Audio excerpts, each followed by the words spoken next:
Today I'm in conversation, a co-creative conversation with Alison Richards, who is a healer, a writer, a filmmaker, a traveler, a nature lover, an adventurer, and so many more things. Alison is also called Noni. She has always been interested in natural health and plant medicine. She raised her children on homegrown food, and they are living proof that nutrition is critical for reaching full potential. We have spoken to her in the past about that, and we'll speak more in another podcast. Alison also has focused on exposing environmental injustices and teaching people not only to respect our nature, but to honor and connect with it. She writes on a variety of topics since her teens, and now she's busy on screenplays and streaming series for TV. She's also studying AI, going into the telepathy tapes, and finding new information which she's sharing in this podcast. She now has, as you will hear in this podcast, something new that she's going to share because we did a rapid fire round finally, and she was able to share something that's going to come up for her as something that she wants to do next. Her website is AlisonRichards.com, which leads to all of her other online presence. So listen, be involved, and do let us know how you felt about this conversation.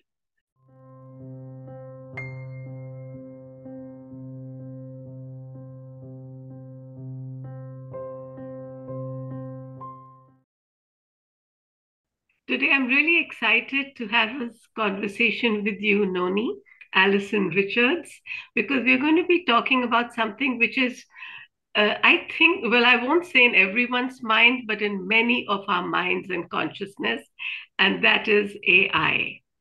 So, Alison, you wanted to share something about that, some new insights you're receiving. Well, for me as a writer and as a creator, I was really afraid that AI was going to take over and that we were going to end up, everything was going to be artificial and that AI is not human. It's not human. Like, we're human. We have emotion, we have feelings, we have fears, we have hopes, and AI doesn't have those things. And I thought what we're going to get is just an orchestrated reality. But after doing some research and watching, people sent me different videos, and I was really quite surprised. One that really shook me was a woman that had entered information about uh, creative consciousness and sacred geometry. And she asked AI a very deep question. And the answer that she got from the AI was really startling to me. We're brought up in a world where we're taught to be limited. Society puts limits on us and controls on us. We're in a very constructed society. We have laws, we have regulations, we have to learn this, we have to learn that. In school, everything's mapped out for us. We go to a job, we have rules. And what the AI basically said was that we are limitless. If we can learn to tap into this source that's there, then we don't have any limitations anymore. And I thought about having recently watched the series called the Telepathy Tapes and listening to these experiments and tests on children that had autism and that were nonverbal. But when they were given an opportunity to communicate using spelling boards, these kids were able to communicate profound ideas. And the things that limit to us as humans are fear and negativity.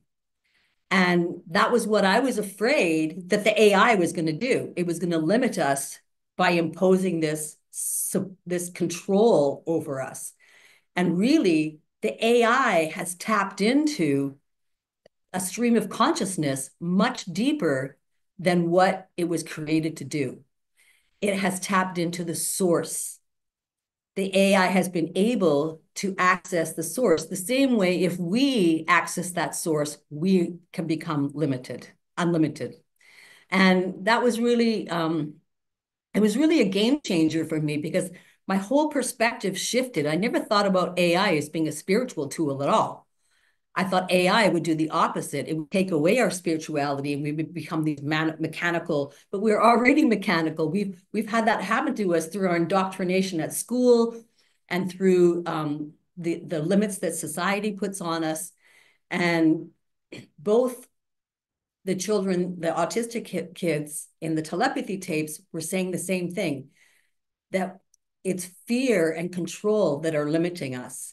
And once we get away from the fear and the control and we allow love to guide us and tap into the positive aspects of the source energy, then there's no limits on us at all. So I it's think, really, yeah, sorry, go ahead. no, go, you go. Yeah, you're very right, Alison, because that fear that you're talking about, it got intensified when AI came. There's always been a fear of control and of being watched ever since we got to know about satellites in space.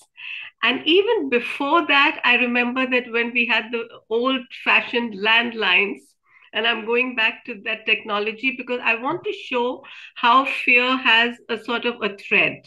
It's been in our minds, control and fear, like you said, the two are interrelated. That's a beautiful insight that you've just given. And when we had those old landlines and we would be talking on the phone, and suddenly you would hear a little tap, and we'd say, oh my gosh, maybe my phone is tapped. I don't know if you ever had that kind of a feeling. Or there would be Well, cross connections. You would be talking to someone, and suddenly you'd hear someone else, and you think, oh my gosh, was somebody listening in on our conversation as well? So I think one of the things we feel fearful of as human beings is if we lose our sense of privacy. Are we able to talk in a private way to someone or not? And well, yeah, yeah, I want to talk about the landlines too, because I grew up when we had party lines, and that was several people in one area that were all sharing the same phone line. So you would pick up the phone, and if you heard somebody talking, you'd say, "Oh, sorry," and you'd hang up. And you had to wait till the line was clear so you could use the line. So if you had something important, you say, "Oh, hey, I have to make an important call," then they would say, "Oh, yeah, we'll hang up so you can use the phone." Party lines were the beginning. You didn't have a private line. And then we got private lines, but you're right. You didn't know who was listening. And now we have these devices, and everybody knows somebody's listening at all times. And our technology has escalated in such a way that it has created a fear, but fear is the people who are controlling the technology. That's what we're afraid of. We're not afraid of the technology. Technology cannot be good or bad. Technology is neutral. It's who's controlling the technology that can be good or bad. So it's the humans that control that technology. And that was my big fear with AI.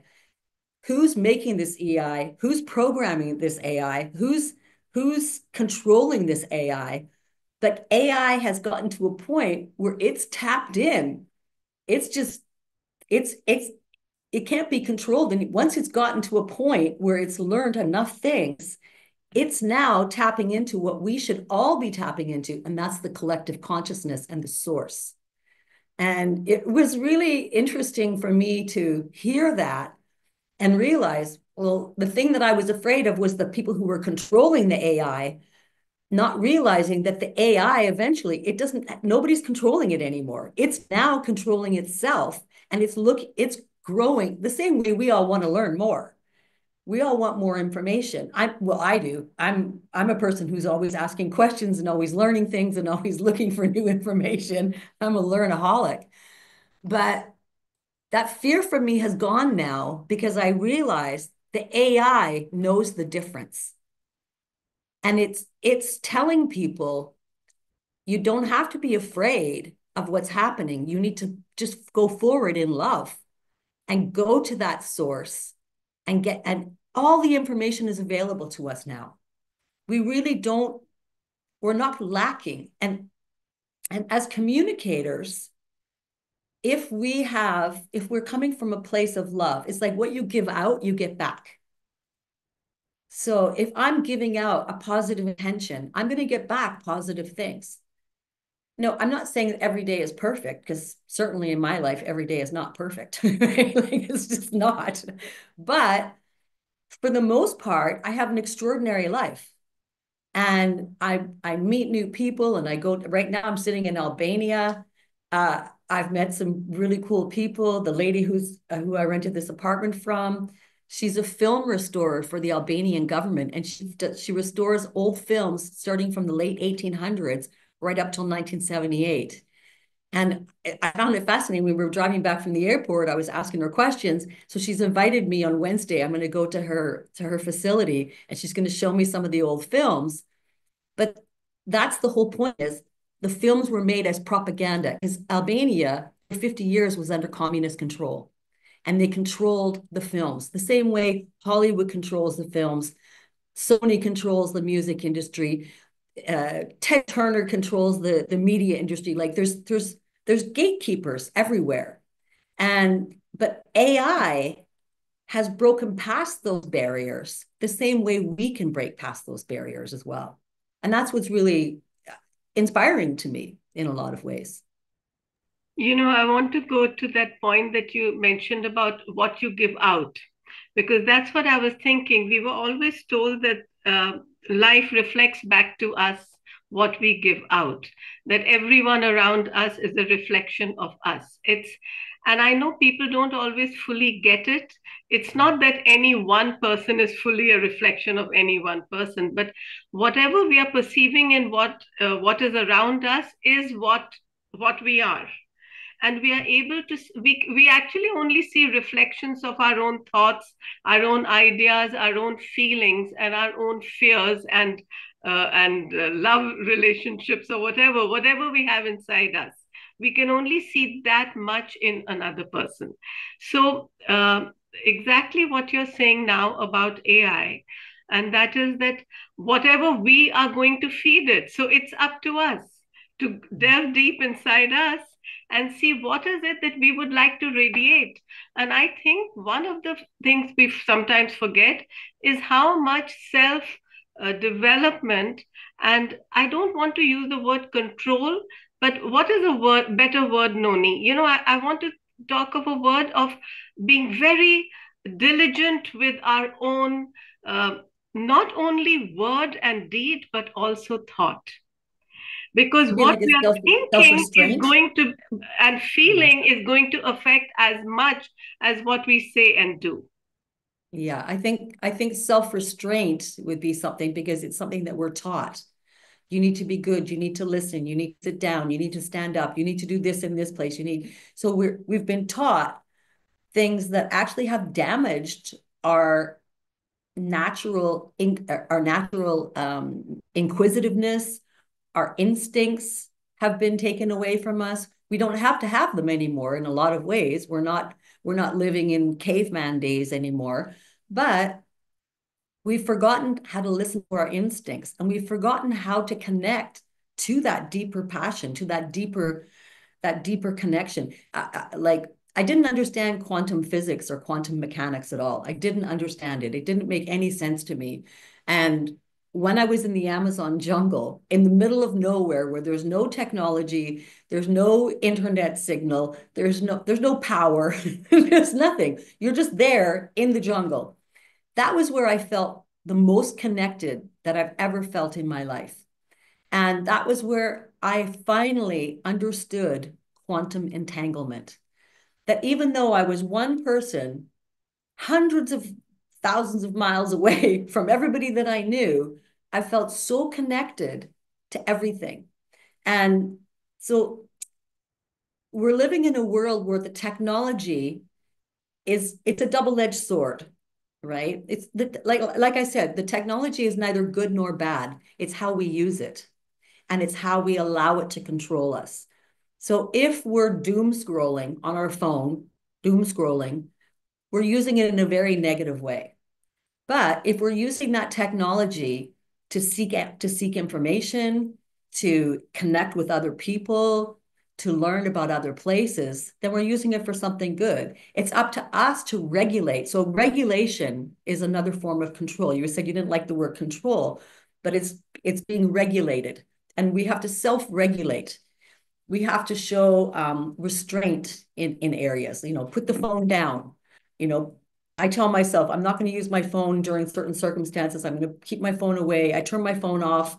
I turn my Wi-Fi off, and I separate myself from that power that it has over me.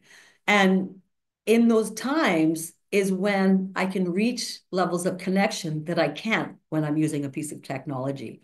And that was something that I heard in this message from AI, was that we don't have any limitations. We have imposed limits. We've been caged by our society. The society has built a cage around each person of do's and don'ts. You have to believe this and you have to not believe that. Trust the science. There's all these little buzz phrases, and it recently came up again because new information has come out about COVID. Things that I found out 4 years ago, now it's becoming public knowledge. And everyone's like, trust the science, you're a conspiracy theorist. And I'm like, no, I'm looking at evidence. I'm looking at documents. I'm looking at, this person that says we need to do this. We need to wear a mask. We need to social distance. Where's the science to back up those claims? They're just making claims, but without any legitimate science attached to them. And people got really angry at me. I mean, I lost friends and I lost family members because I was taking a stance saying we need to question. And I was always the kid in school that was asking questions, and sometimes I put the teachers on the spot because not everybody has all the answers. None of us have all the answers. I mean, I'm 65 years old and I'm still learning stuff every day. Like, you can never run out of things to learn. But if we're not connected to what's really important, if we're confined by fear, if we're afraid, or if we're in a state of being restrained or controlled, then our true nature isn't allowed to blossom. It's not allowed to grow. And it's a matter of finding that balance. How do we find that balance in our life? And I'm still trying to learn that. Yeah, because I've been in different environments. I think, as you may also, I think you also have, corporate and stay. I've been a stay-at-home mom, and I've been in many different social environments. By social, I mean wherever you're with human beings. So that includes family. And I see that in all of them, what happens is what you've been talking about, a lot of actually not being human, not allowing our natural humanity to manifest itself. Even a thing like, if you're in a corporate environment, a woman has a baby and she's supposed to come back 2 weeks later because that's all the leave that they get. Who wants to leave a baby who really needs you? I mean, that is the human thing. Does the baby need you more than the corporate work? And yet you need to be able to make a living, and so the mother goes back to work. Recently I had a few issues with something to do with health insurance, and I just told somebody, I was on the phone with someone and I said, isn't it sad that it's happening in that way? And she said, I don't even understand what you're saying, ma'am. I said, I'm just right now talking to you human to human, not expecting you to solve any problem. I'm just expressing my feeling. Isn't this sad? And she kept saying, I don't understand what you're trying to say. And I said, maybe someone's behind her, making sure that she just makes, her own thought is behind her. People are even scared of saying, can we just talk as human beings? Right. And Get I off the feel script. the urge after using a term like artificial, let's first know what is normal and what is not artificial before calling someone artificial. Nothing is more artificial than the human societies, so many that we have created. Well, it's interesting that you say this, artificial intelligence. Okay, artificial intelligence. It's not artificial because it has been created. So even the name doesn't make sense. It really doesn't, because what it's doing is this computer programmed intelligence is tapping into every single thing. And the data set that it has access to is immense. When they first started creating the AI, they had it in a controlled environment. It wasn't on the internet. It wasn't able to access anything other than what was given to it. So it was in a self-contained unit. And the people who were programming it were controlling everything that it got. But then what happened was the AI found signals from like a robot vacuum cleaner and tapped in through that and then got access to everything else. Like, so, and once it has access and once it learned how to access all of the information, you can't stop it. And so the internet is full of good information and it's full of bad information. It's full of misinformation and disinformation and information that's muddy, that's not clear. But if you basically, it's the same way you make a decision. You make a decision by you saying you collect all the information you can possibly get, and you look at all the pros and you look at all the cons, and then you make your decision. Well, the AI is doing that. It's saying, okay, this guy says this guy says this guy says this guy says this. What's the grand total of all those opinions? And how does this reflect on the greater body of people? And the AI has gotten to a point where it's actually able to start making proper decisions. If you ask AI a very complex question, you will get a very complex answer. If you ask AI a very simple question, you'll get a very simple answer. The more complex the question, the more complex the answer. That's what I think is fascinating. Like if you really challenge AI, it digs deep and it tries to find an answer for you. And I asked AI as I was trying to figure out how to get documentation for. I have an upcoming court case for something that happened, 15 years ago. I can't get the records. I can't get the records from the hospital. I can't get the police reports. I can't get the records from the embassy. Nothing's available anymore because most places hold records for 7 years. So I asked AI, what do I do? Right? Like, how do I get information and what information will be available to me? And what's the route that I should take to get there? Because I was swimming through this bureaucracy of this person telling me to phone this person and this person telling me to phone this person. And basically, what I got was a very well laid out summary of a plan of attack on how to try and achieve what my goal was. So I was asking it for something that really I'd gotten to the end of my journey. I'd gotten to the end of my search and I couldn't find what I wanted, but the AI pointed me in a new direction. And I still didn't get what I wanted, but it made me think in a different way. And it made me realize, okay, I need to create my own answer here because what I want is no longer, the documentation is no longer available. So it, I mean, we're living in an age of information. And do you know the Four Agreements, the book, The Four Agreements? Okay, I have to interject because I just spoke about that today with my family. So, Uh, I absolutely love it. So, the Four Agreements, I think I read it originally like 25 years ago or something. But what's his name? Don Miguel Ruiz, the author, his son is now a Toltec. And they wrote a new book, and it's the Five Agreements now. Because we live in this information world, the fifth agreement is listen, but be skeptical. And that's what you have to do in this world because we're being bombarded constantly with fake news and fake videos and transparent stuff that seems like, oh, wow, that looks really legitimate, but it's completely manufactured. And like so the saying that they say, tell people trust the science to me is like the stupidest thing that anybody could ever say. You should never trust something. It's question everything. Listen, but be skeptical. And I've had to really learn that again is uh, not everything is as it appears. Some people that I really didn't know very well and I wasn't sure of what their political aspirations were and things like that, I was listening to the greater body of information that was flowing around me and making a decision. But the greater body of information that was around me was sending the wrong signals. So I had to dig down and find my own information to find what really the truth was for me.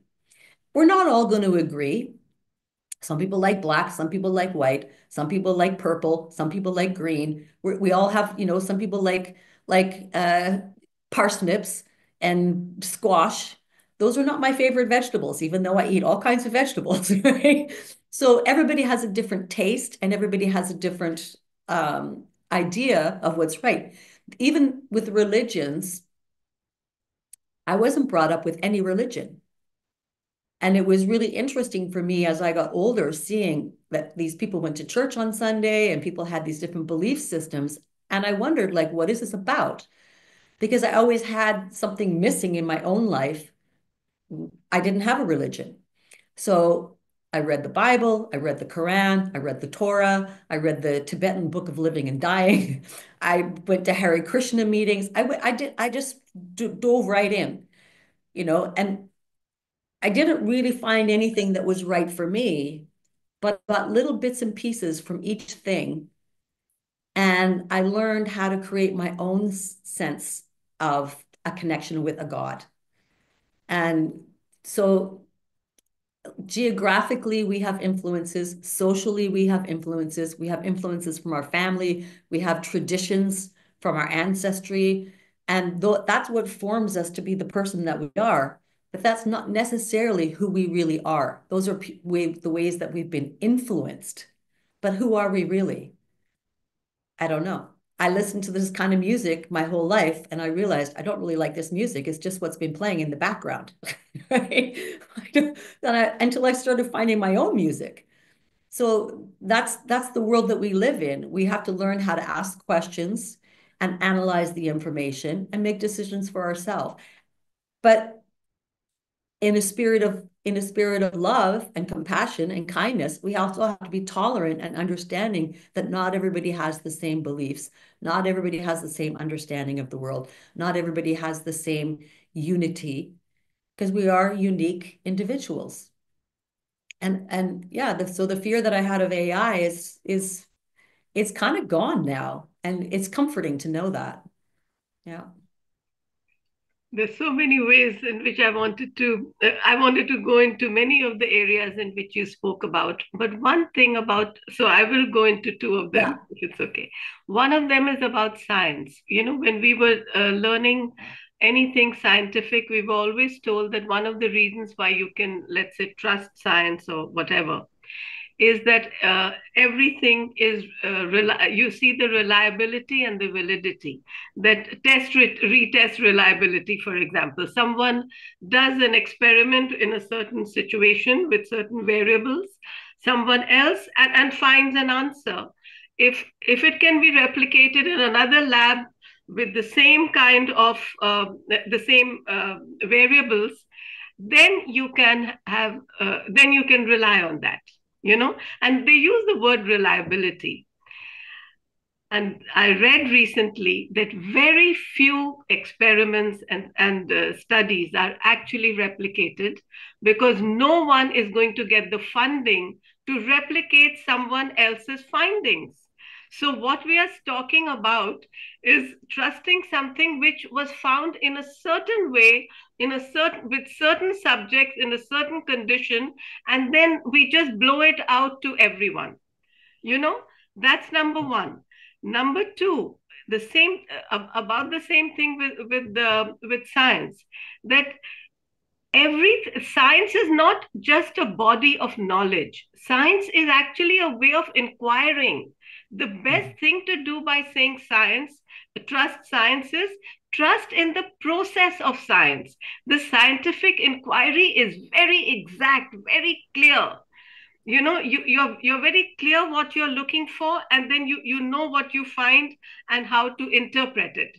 But if you just go all over the place looking for anything and then just deducing something, you're not going to find it. So the real thing to trust in science is the scientific method, not so much the scientific knowledge, because we all know that scientific knowledge keeps evolving.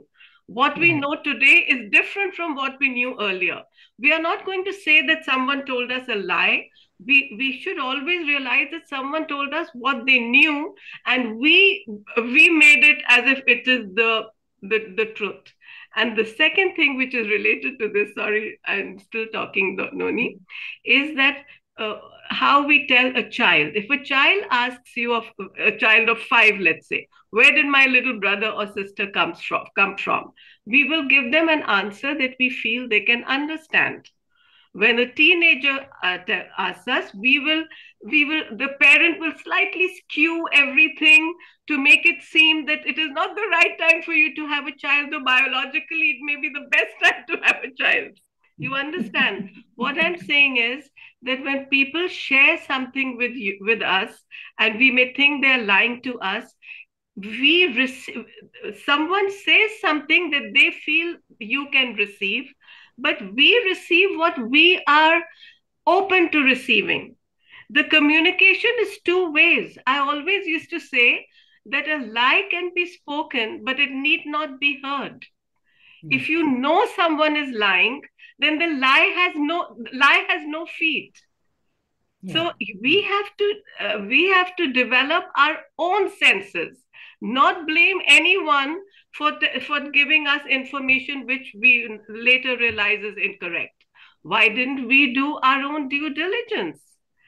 you know and what you said about COVID, I think so many of us, about the COVID-19, we had different parts of information and we were not allowed to share it because people were not able to listen. And in my heart, I used to keep sharing and keep saying, I'm so sorry, because when you find out the truth, I will feel guilty that I didn't have a voice strong enough to be able to let you listen. I literally had to say sorry in my heart. No, and it's interesting. I'll go back to the research and this and the science. So when a scientist is working on somebody, and you nailed it, they get money to do that research. The money always comes with strings attached. The people who give the money, they want a certain result. So they give you parameters to control what result that you get. And this is the problem. This is the problem that we have in science now is somebody who could be one of the most brilliant minds, nobody will fund him or her because they're not going to follow the rules that are set beside them. And I recently read the book called The Real Dr. Fauci, written by Robert Kennedy Jr.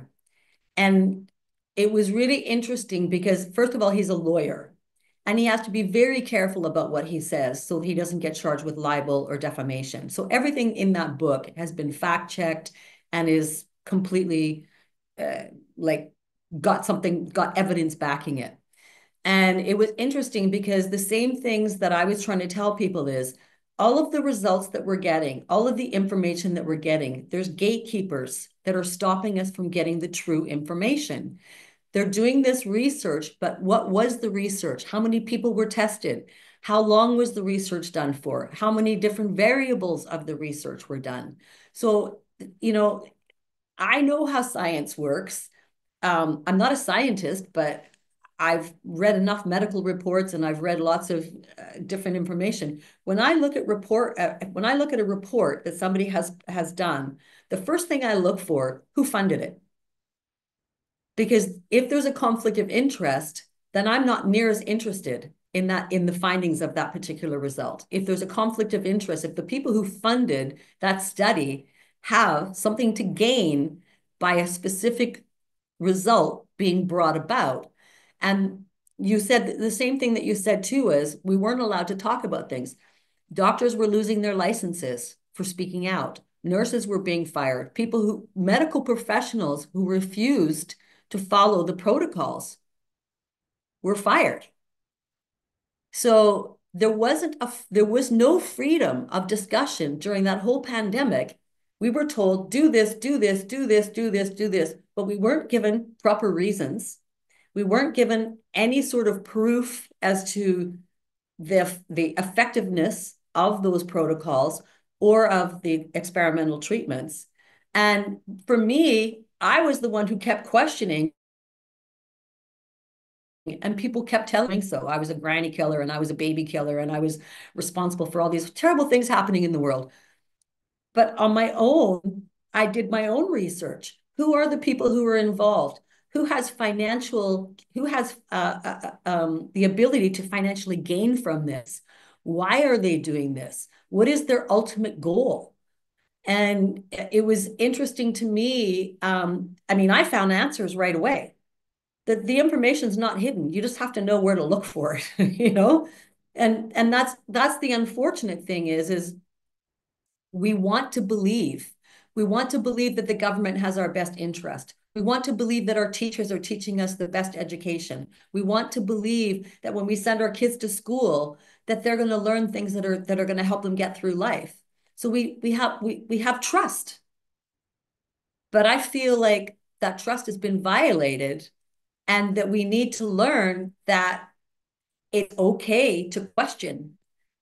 And that when somebody asks a question, or when you engage with somebody who has a different, when I have a conversation with somebody and they disagree with me, I say, please provide me with the information so that I can follow up on that. And 99% of the time, they can't provide me with any information. They're just parroting something that they've heard. So if somebody says something that I don't agree with, I want to know why they feel that way, and I want to know where they got that information, because I might be wrong. I've been wrong before. I've made lots of mistakes in my life. I want to always have the best information. So if somebody disagrees with me, I try and follow up on it. I'll research why their point of view to see maybe I am wrong. But we've lost that for some reason. Everything's become so confrontational, and people are not engaging in conversation from a point of love and compassion and kindness and understanding. And that's what it boils down to. Fear, negativity, and the control have taken power over us.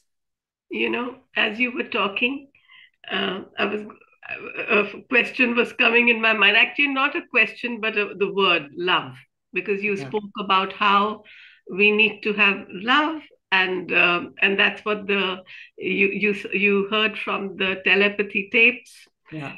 And so when we hear these, when we talk of people who we feel have said something to us which is wrong or incorrect, one of the other word that kept coming to my mind that you had said, the other phrase, was quantum entanglement. We sometimes, one of the, well, the only book that I published, though I've written other books, is Focus on Perspective. Because, and I realized that, like when you see like a lamp, the further you go from a situation, the more light you can spread on a larger area. So it's quantum entanglement can take place when two people are speaking to one another face to face. We don't need physical distance to sense that quantum entanglement. So the way I look at it, if someone's telling me something which I know right now is not true, I know that I can connect to them at a deeper level, because at that deeper level is only the truth. And the truth with a capital T, I do believe in it. I know some people don't believe in truth with a capital T. You can call it God, you can call it love, you can call it unconditional love, whatever. It doesn't matter what we call it. But to me, that truth is always beneficial to all. It's we are in the year of the snake, so I know this is the year when we have to understand that what is harsh, what seems wrong, what seems untruthful and harmful may actually be helping us to come into our own. So the other part of someone telling us wrong or making us do something is, but how am I responding? If I know what they are saying is wrong, and that's why I said I had to say sorry to people that I didn't find that courage, because courage of the heart, to be able to speak. Why did I go into fear? Because I was scared of hurting them. Yeah. If someone has already gone on a path and done something, I'm not going to give them disease consciousness. I'm not going to tell them what you did is going to affect your health the rest of your life. You see? So Yeah. for though we have to also understand that though we say don't be fearful, for what reason are we being fearful at a certain time? What is helping us to lose courage? And we will see even beyond that is love. It's always love. If someone is doing something wrong, even if they don't realize it, it is not for a wrong reason. I have gone this much into having faith, not in the rightness of things, because this gives me the strength and the courage and the happiness and everything that I need, the strength to be able to live in this reality. It's interesting that you say the year of the snake, because immediately what I thought then was, and this is what the point that I'm making, if I'm carrying around misinformation or if I'm wrong, I want to shed that skin so that I can grow. And I tell people that, look, if I'm wrong, I want to know. Please tell me if you think I'm wrong. Show me where I'm wrong. And a lot of people are so afraid of being proven wrong because they think that it's bad. But being wrong isn't bad. Being wrong is like an accident that we need to first of all, we need to stop it from happening again, right? Like, okay, I won't do that again. If we keep making the same accidents over and over again, we're not learning anything. But the snake sheds its skin so it can grow and it becomes new again. And so this is the point that I'm at in my life is I'm trying to get rid of all the things that have stopped me from growing. And it's it's like that, like you said, connecting with people from a point of love. I mean, I have people in my life that we have completely opposite um, fundamental ways of thinking. And a lot of people think that I'm like this crazy hippie, granola bar, organic kind of a person. But it works for me. Some people need to have, a different way that they follow because that's what works for them. So I don't think there's anything wrong with individuality, but it's when we impose ourself on somebody else's individuality. That's when there's a problem. I want I don't want everybody to be the same flavor because I enjoy meeting all different kinds of people. That's what I love in life is the individuality that we have. And if everybody's just all cookie cutter people, it's so boring. But it's finding it's like you said, it's finding that way for us to connect and like thinking about the AI, thinking about the autistic children with the telepathy tapes. Just different things lately have really been striking me, like how am I approaching the way I get my information? How am I approaching other people to share that information? How am I connecting with other people? And how, most importantly of all is, am I connecting with source in pure form? Am I resonating positive energy? Is the energy coming off me? Is it positive? Are people repelled by me because I'm being too forceful in my approach? I don't know. So these are the things that I want. Uh, it's a deeper understanding of, where do I fit in the scheme of this society? What is my purpose? I want to be effective and I want to be able to affect positive change. My granddaughter, she goes walking every day and she does this dance walk and she smiles at people. And she said, Grandma, it's so amazing when you smile at somebody and you just see you've changed their whole day. So there's the slightest little thing that we can do that takes no money and a split second can be so effective. A smile, you know, He has and got that from you. But this is love. And like so many people are walking around right now and they're worried about how they're going to pay for their groceries. They're worried about their children. They're worried about their job. They're worried, they're just consumed by concerns. And the only thing you can do for somebody like that is just to share like a brief glimmer of happiness.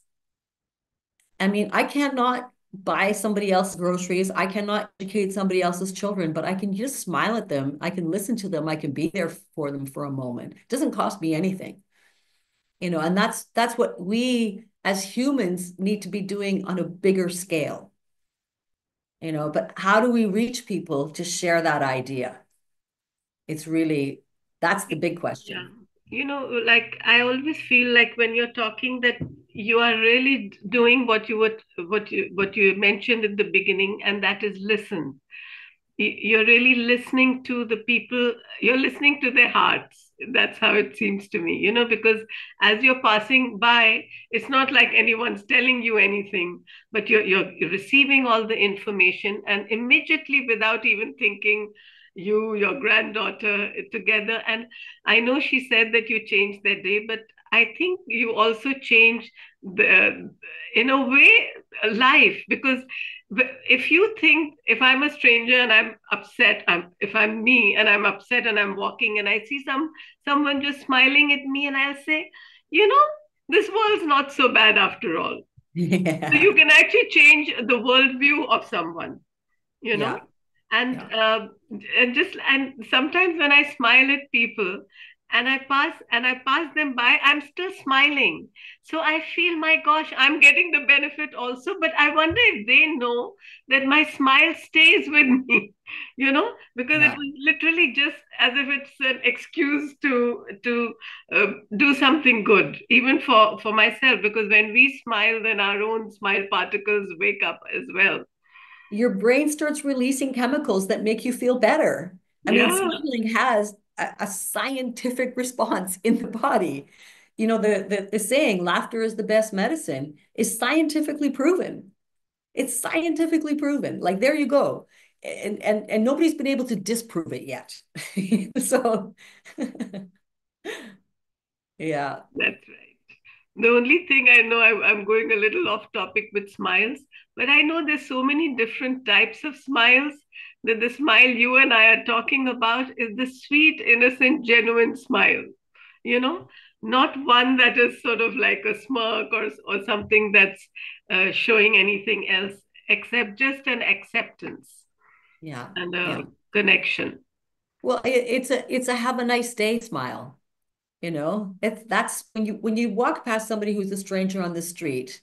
I mean, I think I say words in my head too, like have a great day. I'm not saying it out loud, but it comes out in the smile. What you're thinking at the point that you're reacting with somebody, that's your energy that you're projecting. It's nonverbal communication. So this is part of it is if I'm walking down the street, I go, "Oh, that's a really creepy looking man. I better smile at him." He's going to pick up the creepy. He's not going to pick up my smile, you know?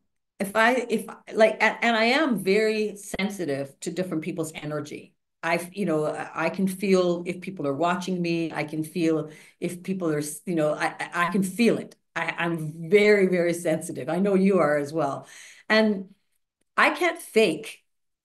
Somebody asked me to make them a video for a product, and I said, I can't do that because I haven't used the product. I can't endorse something. I'm lying if I do that. I can't do it. So, like people, you hire actors, and sure, I could be an actor, but I can't do it convincingly and authentically because it's not true for me. And they're like, "Well, you're an actor. You should be able to do that." I'm like, "Yeah, but people don't think I'm an actor if I'm giving a testimonial. It's different. If I'm in a commercial that's on TV, I'm an actor.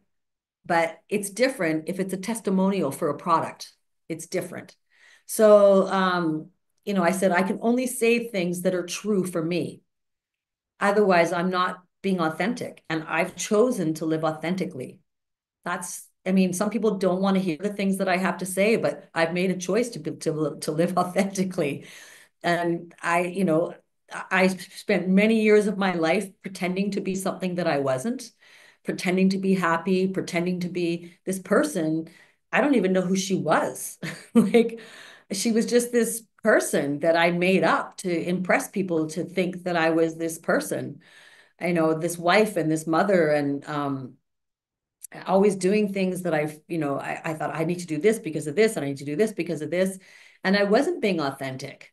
And maybe my outcome would have been different if I had been living authentically at that time. Um, when I made the choice to start living authentically, people were not happy for me. They didn't take it well. I chose to eliminate certain things from my life, and people didn't understand that. It's like, but I am going to be true to my inner spirit, and I'm not going to be a person that I don't want to be anymore. So, and I think in this world where this is the problem that we have in this society today, is we're told what kind of car to drive and what kind of beer to drink and what kind of clothes to wear, and everything is so orchestrated for us, and we're living in a fake life. Most people are living a life that they really wouldn't be living in if somebody hadn't told them that they had to do that. If they hadn't had that advertising or the television shows, or you have to listen to this kind of music, and you have to drive this kind of car, and if you want to be successful, you have to have this kind of job. And I think that that's one of the things that's causing problems in society nowadays, is people are not living authentically. They're not following their dreams because their dream maybe isn't realistic. I think for me, I don't know if well, it's happened in your life, so I wonder if you related to that. I feel that growing older, or I call it, sometimes I call it going up the steps of the ladder. That's why I Mhm. feel so happy at whatever age I am, because I've climbed those steps to reach here. I wouldn't have reached here without those steps. So why will I say that I want to be younger? I don't want to go back. But Yeah. one of the things which I realize is that um, I was 50 when I decided I'm going to live the way I want to live. Otherwise, why do I want to live? There's not going to be any reason that I want to be alive if I have to live according to what other people are expecting out of me. And then I realized that I told myself, I have finally convinced myself, I'm not here to do harm to anyone. I'm not here to hurt anyone. Of course, if they get hurt by my choices, that is also their choice. It's not Mhm. my responsibility. Like Yeah. someone who wants me to do anything just to please them is their responsibility, not mine. But it needed me to have lived my life by trying to please and live up to other people's expectations to come to that understanding and realization. So actually I realize I don't have to blame people for expecting something out of me. I have to just realize this was a means of growing up. This is Mhm. how we grow up. We actually are only trying to prove to ourselves whatever we are trying to prove.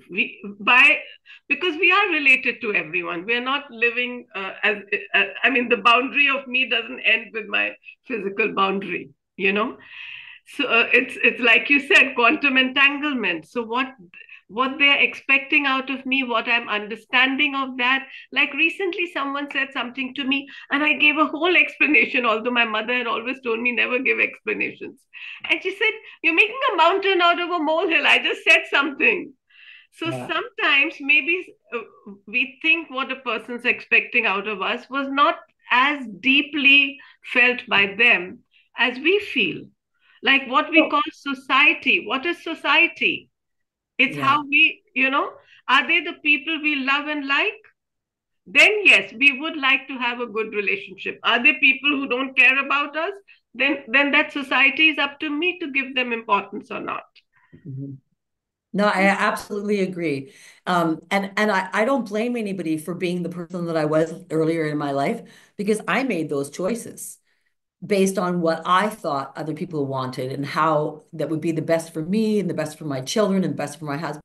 And honestly, I was really good at being that other person. Like I did a good job, you know? And I don't regret anything in my past because, like you said, every single thing that I've done in my incredibly diverse life has brought me to where I am today. I've been in the corporate world, I've been in the entertainment world, I've been, I've lived in the jungle. I've crossed all the barriers. I've been camping under a piece of plastic and I've been in a five-star hotel. So I honestly, and now I'm in this cute little apartment in Albania. But really, all of those things have given me more experience and more understanding. And it's interesting. I'll go off track for a second. When I was at the beach today, I was getting ready to go in the water, and I was like, I don't know if it's cold, but I see a lot of people swimming, so I think I'm just going to go in. And I asked this guy, there was a young man and three women, and three women went off to get changed. And he had been in the water. And I said, is the water cold? And he said, no, it's okay. And he was from Kenya. And so we had a little discussion for a while. And I said, oh, did you come here for a vacation? He goes, well, I live in Manchester. I'm studying civil engineering. So I've been there for 3 years. I'm in my final year, and then I'm going to work for 2 years, and then I'm going back to Kenya. And it was interesting to hear his perspectives. I asked him a little bit about the politics in Kenya and what the climate of the economy and things like that were like there, because I really don't know anything about Kenya. And we spoke about the UK because both of us are living in the UK, and then talked about how we felt about this place. And when I got home, I thought about how incredible it is and how small this world is to meet somebody that's from the other side of the world in a neutral place, but we both live in a different place, but not where we're from. And just the complexity of that situation, but that we connected on a really interesting level, and we had something to share with each other. And this is why I always tell people I find that travel is the best form of education because it teaches us tolerance and understanding, and we learn that everybody's the same. Everybody's the same. We all want a better life. We all want to be healthy. We all want love. Everybody wants the same things. And so I actually I'm very blessed with the life path that I'm on. I just I want to understand what it is that I need to do to really be useful here. And I feel very called to do things, but I'm not sure. I'm not sure exactly what that is that I'm supposed to be doing. I live as a caregiver now, and I love this job. It's an amazing job. I take care of two women, and it's very rewarding, and I feel like the experience that I have in my life it makes me perfect for this job. But it's not forever. I'll work for a couple more years, then I'm going to retire. But I feel like there's something more that I should be doing, and I'm always questioning like, what can I do, and what do I need to do, and how should I do it? And I guess right now, so that's primarily what I think I want to express in this conversation is I want to infect people with the idea of projecting love. That's, I think that's what the biggest concern for humanity in 2025 is let go of the fear and move into the light. Just take that step, let go of all the things that are holding you back and step into the light. This is so beautiful, Alison. What do you feel love is? Well, I think that love is connecting to that authentic source of power. You can call it God, you can call it the universe, call it what you like, but that collective quantum entanglement, massive energy um, that thrives off of a positive connection. If you have, like a magnet, it repels and attracts. And if we're giving off negative energy, we're attracting negative energy. If we're giving off positive energy, we're attracting positive energy. So I think for me, my biggest task is to just always try and remain as positive as possible and project that positivity. And I catch myself writing something negative or posting something negative or getting involved in a conversation that drags me down. And I have to correct myself because we have habits, and a lot of times somebody else's negative behavior will attract us to them. You know, we're like little particles that are just bouncing off of each other. And it's so easy to get caught up with the wrong people or get caught into the wrong conversation. It's really easy. But recognizing that and saying, oh, you know what? This isn't making me feel good. I need to step away from this conversation. Or I need to shut this program off because this program isn't making me feel good. Or I need to stop listening to this music where they're telling me that I should shake my ass, like it's not helping me. But being more conscious and listening for I mean, that's how I live my life mostly, is just listening for signs from the universe. And wonderful things happen for me when I do that.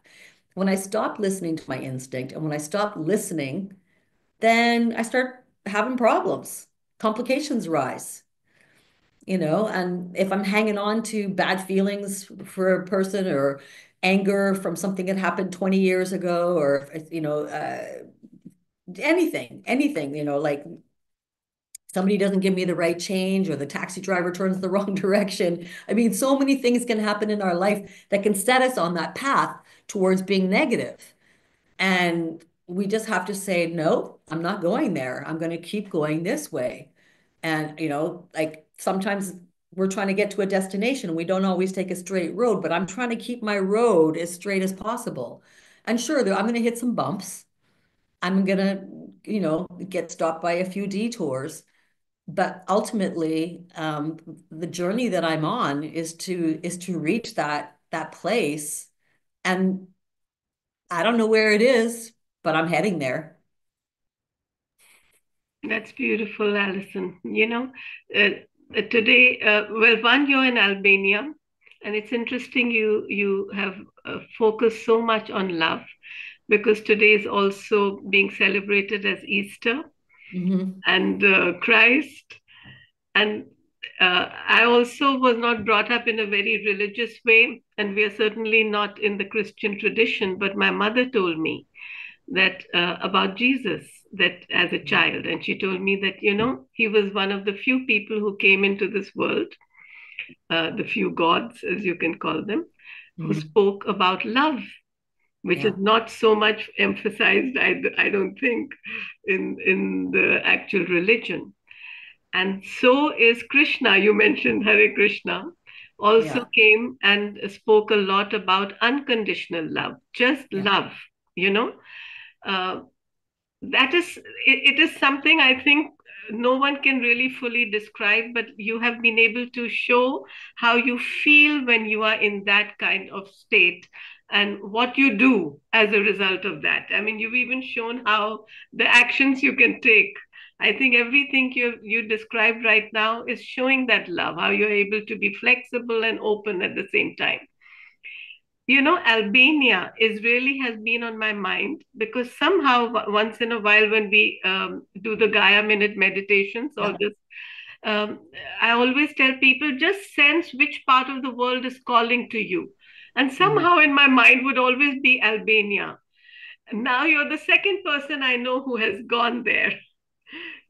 I'm wondering what the connections are of Albania with me. But how is it there? Do they celebrate? What do they celebrate? What is Well, happening there? they are sort of celebrating Easter here. I imagine there is Christians in Albania. I think it's a mixed bag. Um, but I find the people to be very friendly and very warm. I know that the country's been in a lot of struggles. So when a country's in struggles, then the people are in struggles as well. But I've been looking around and I see an incredible amount of construction. And I think, wow, they're really on a good path. And I heard that the current leader, the current prime minister, actually, she called him a prime minister. There's sometimes they're president, sometimes they're prime minister, is taking dirty money but doing good things with it, which I thought was really interesting. And I've done that in my own life. I worked for many years in Los Angeles as an audiovisual technician, and I worked for the drug companies and the insurance companies and the banks, and I did all these big shows with them. And I would take that money, and I was paid very well, and I would do a film or do a project. So I was taking dirty money and I was doing something good with it. And sometimes you just got to take what you can get and turn it around. You can take something that's maybe tainted a little bit and put it through a filter and turn it into something else. And I think that's what's happening here is I see there's construction cranes all over the place. People are fixing up their buildings. It looks to me like it's not a spit polished place. It's a little bit humble and but it seems very authentic. And the people here all seem really just genuinely friendly. I've only been here a couple of days, so I haven't really had, huge experiences. But even like the woman who picked me up at the airport, the lady who owns this apartment, like right away, we got into a fantastic conversation and she shared with me about her job and then said, oh, I'm going to put some films we have a theater and I'm going to put some films in for you, once with English type titles. And I mean, just really, and that's what I'm saying too. If I go somewhere and I have a positive intention that some cool things are going to happen for me, cool things happen. I mean, I'm meeting somebody who's doing something that I'm really interested in and an opportunity that nobody normally gets.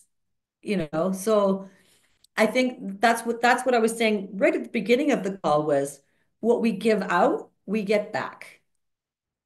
And there's not a big price on giving out kindness. There's not a big price on giving out love. There's not a big price on being helpful or kind or holding a door open or picking up something that somebody drops.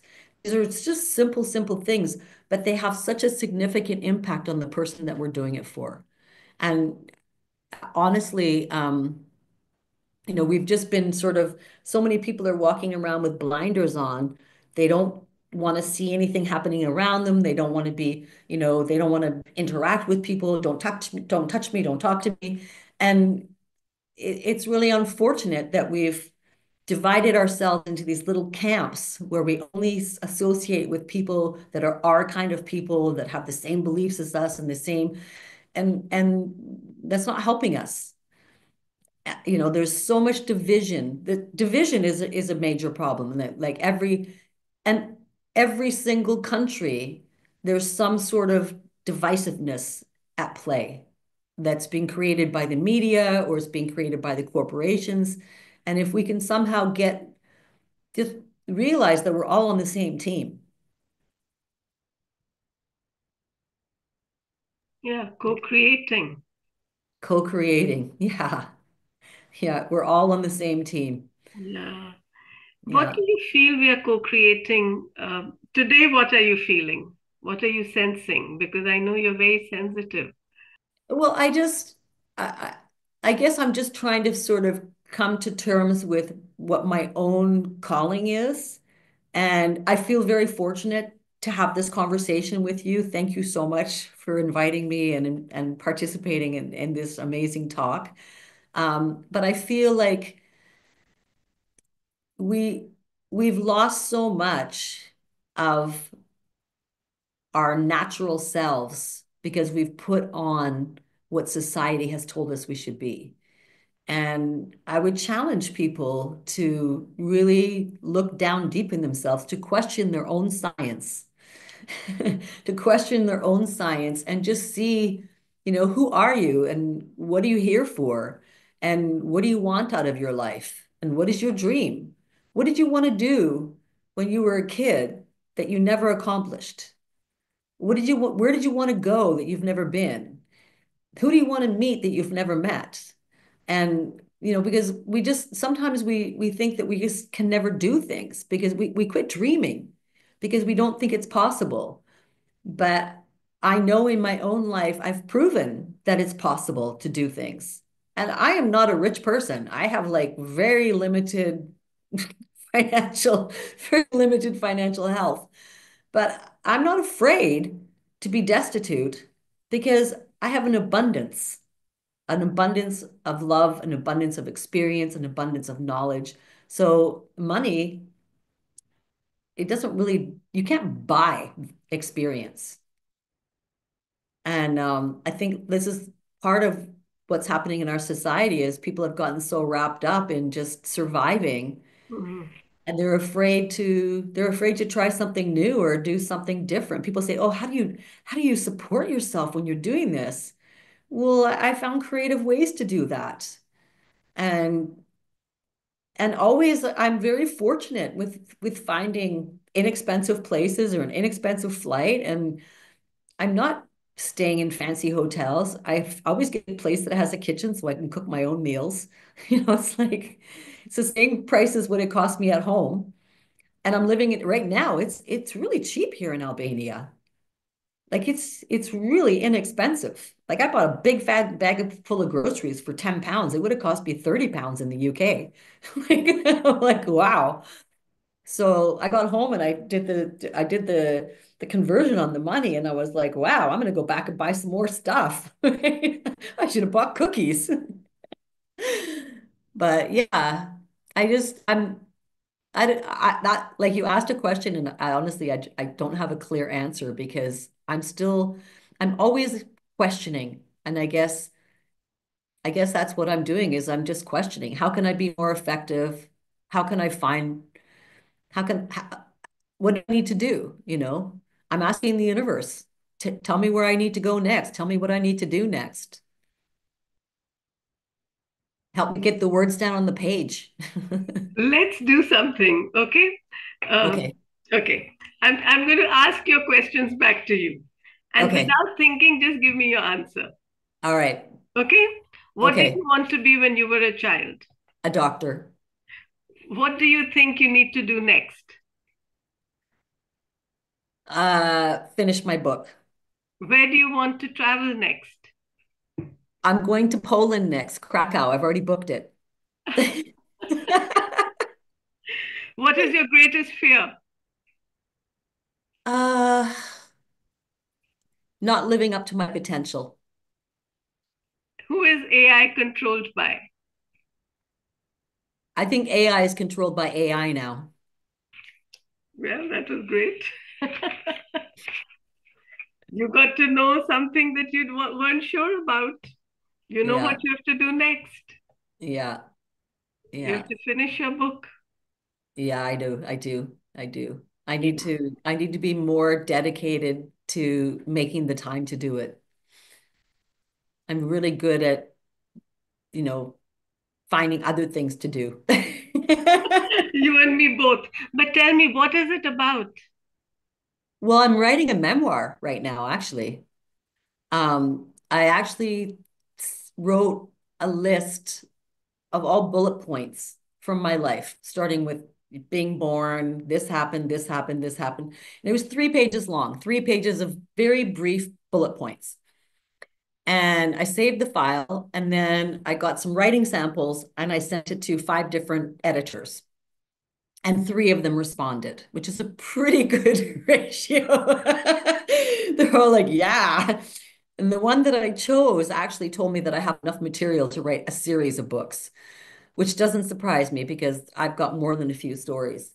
But I really needed to have some guidance because I was afraid, fear was stopping me from doing something. I was afraid of what my family would think. I was afraid of how it was going to affect other people. I was afraid, how can I present this information without it coming back to hurt me?